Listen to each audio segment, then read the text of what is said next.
One interesting conversation that I had with Basti in Greece was a conversation about the urge or need to be valuable. For me, it's not just that. I mean, there's certain themes in my life, right? I always wanted to be worthy and valuable and significant. And I also wanted to always be impressive. Like impressing people was important. Living a significant life was always important. Feeling like my life is valuable, that I am using this gift and doing things with it that seem worthwhile. That always, as far as I can remember, was very important to me. And for the past maybe 20 years, I've talked and shared this theme, and we talked about this. The very first time we talked about doing an alternative project was in Thailand, in the car, and we're debating who the fuck is Steli FD and where is the journey going next and what do I have to offer to the world and what do I care about, what makes me special. And I remember us talking a lot about this drive that I have for growth and change. And I've always talked about this theme that if I look back at the last year and I don't think Steli a year ago was an idiot and didn't know shit, it makes me afraid. It brings a certain type of panic to me because it makes me feel like, well, I guess I've wasted. Nothing has happened. Like I still think the stuff that I thought a year ago or 2 years ago is right and I'm more or less the same person. That terrifies me. That means nothing really of significance has happened in my evolution. I mean, we talked about me being a bit more self-aware sometimes of some of the funnier versions of this, right? Some of the things that seem less valuable, like being in the pool, playing with my children, but then staying long in the pool so that other people see how amazing of a dad I am. Like that kind of bullshit. And I've noticed it more present. So more often than not, I could tell sometimes these little moments where I would consider how I would be perceived by others an hour from now or tomorrow morning or something else. And then I would have to tell myself, well, who gives a fuck? Just relax. It doesn't matter, right? Just relax. So Basti comes to visit me and Sofian. And the day Basti showed up, his flight was arriving at like 6 p.m. in Greece. And my mother was visiting in the morning to spend a day with me in the city in Greece. And I woke up and instantly I could tell that I was super nervous in the morning. It's another feeling that it's so funny. I felt this feeling so much in my life and so crazy now to me that I never realized that I was feeling nervous. Now when I feel it, I also remember how I related to it before and it almost breaks my mind. It always makes me go, how did I feel this and did not know it? Like, how is that even possible?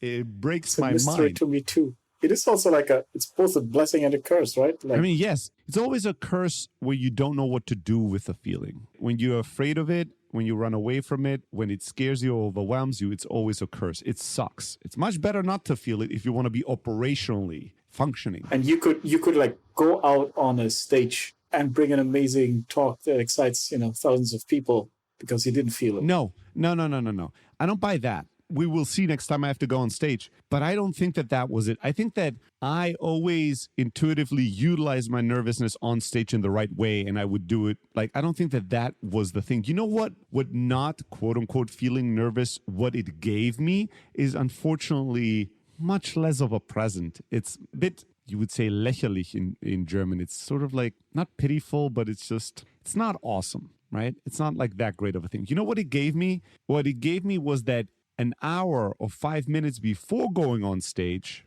when people would approach me and I would talk to them, they would be impressed that I seemed to not care. And then they would ask me, do you never get nervous? And I would go, nah, not really. In their mind, they'd be like, wow, this guy is better than me. Wow, this guy is coolness. That's really all I got out of it. So nobody saw that I was nervous and people were impressed by how cool and how, bougie I was. Like, I was just like, a minute before going on stage, I could be doing something else because I can't be bothered. And then it's like stage time and everybody knows Steli, the moment his feet touch the stage, magic happens, is on. It's more the impressing people before and after than it helped me on stage. It really didn't do that much on stage for me. I think we will see if that's true. But it was more that. It was more, even when friends, family, employees would hang out with me, team members before I would go on stage, and they would get nervous, and then they would be impressed that I wouldn't be nervous. That was the benefit I was collecting from it, is not showing people that I'm just a fucking human.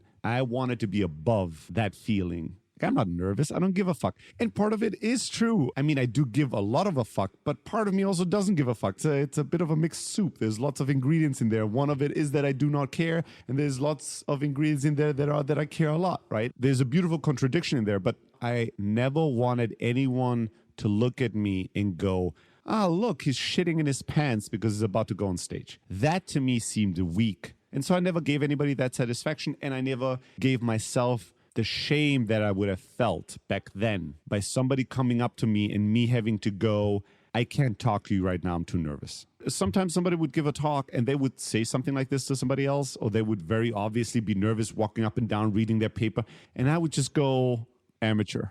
You know, I was just like, I would never say anything degrading. I've always been very encouraging and nice outwardly, but in my mind, I'd be like, I can't believe this person's still nervous. She's done it 100 times. Why is she still nervous? It's like childish. That's the way I saw nervousness, is like weak and childish. And so I was like, I'm never going to have anybody see me in that state. I mean, I started this very young. I didn't know I was doing this. I really didn't know. I didn't think I'm going to hide my nervousness. I just didn't feel the nervousness. So I was like, well, I guess I don't have it. I'm not sure if it helped me be brilliant on stage. I think it helped me more protect my ego before and afterwards, because I would have felt ashamed if people knew that I'm nervous, right? Or that I care too much, or that, like, I couldn't go to the bathroom this morning because I have a talk at 3 p.m. That kind of, like, I'm so nervous. I like these warning signs. I couldn't, like, go take a shit the day that I would give a talk, but I wouldn't notice that that's kind of out of the ordinary. Maybe this relates to some tension in my body, holding on, being afraid to let go. I was blind and deaf to all these signs. I did not know. And then afterwards, we talked about this even before I realized to some degree what was going on, that I would get off stage, get showered in love and praise, not accept any of it, run back to the hotel room, and I would emotionally collapse. I would just energetically be exhausted. I would think, I didn't do this much today. I woke up, checked email, I went to the venue, I had a coffee, I went on stage for 30 minutes, and I came back to the hotel room. Like, I didn't do this much. Why am I this exhausted? And now I think, well, I carried a lot of nervousness and a lot of excitement, a lot of energy in me, and then I released it very violently on stage to the crowd, and I had to hide all this other stuff that was going on in front of me and in front of the world. It's a shit ton of work. But in my mind, I was cool, calm as a cucumber. I didn't work this morning. I just walked to the venue, drank a coffee, went on stage. Okay, the stage thing, I'll admit, 30 minutes I gave a talk. That took energy, or 40 minutes or an hour.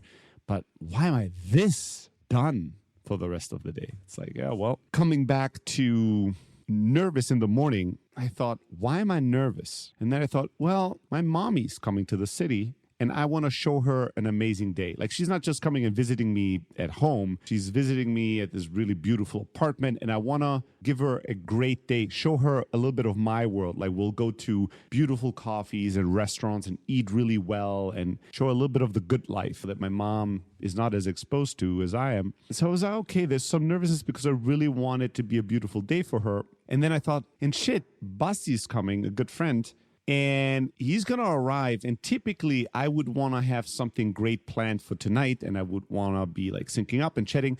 And now I'll have to tell him, hey, my mom is here all day. Come to the apartment. I'll give you keys, but tonight you're on your own. I'm going to dinner with my mom. Again, mentally, I was totally cool with that. I was like, I know him. He's totally cool to be on his own. There's no problem there whatsoever. But there was a part of me that still was nervous about it, nervous about having a guest come and not attend to the guest. It felt kind of weird.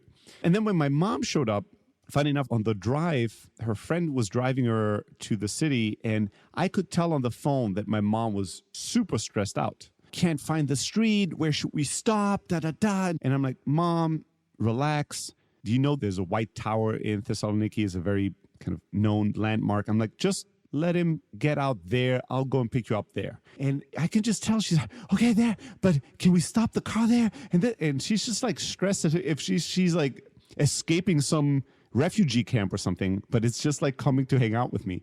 I go to pick her up. On the way there, old Stelly was in my head and was saying, why is he always so stressed about these little things? She's just here to hang out with her son. I could tell she didn't sleep at night. She was so nervous and stressed about the whole thing.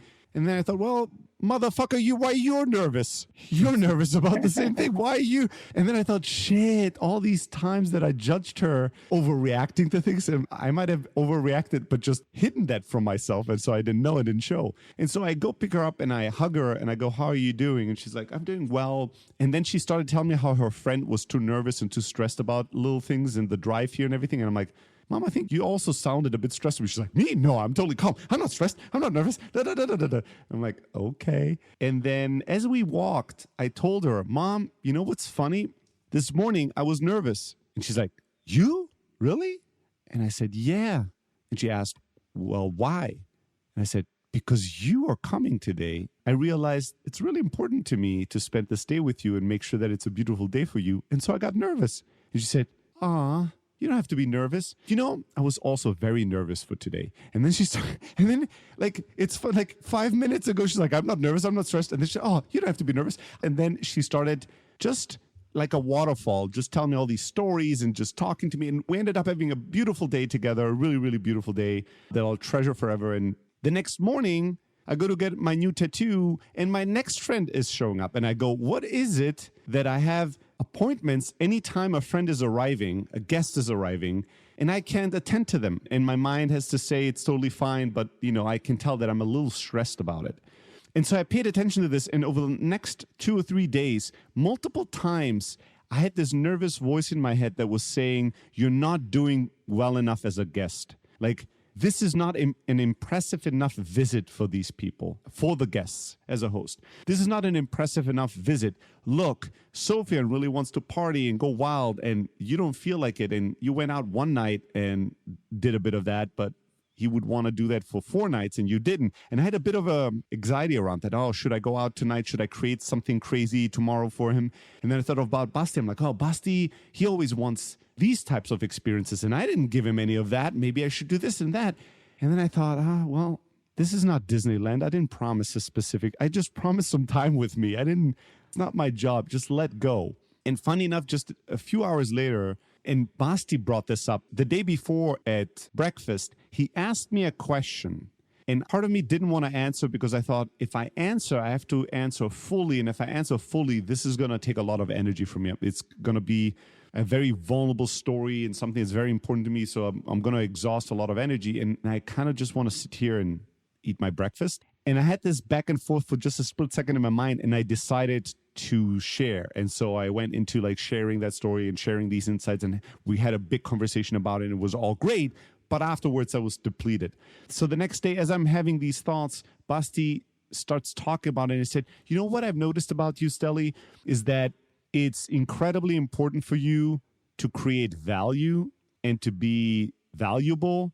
And he's like, yesterday at breakfast, I could tell that you didn't want to tell the story and then you still went ahead and did it. And I feel like you did it because you felt a responsibility to share that with me, to give me what I wanted. And I just want you to know it doesn't matter. I don't need you to do anything. I love you.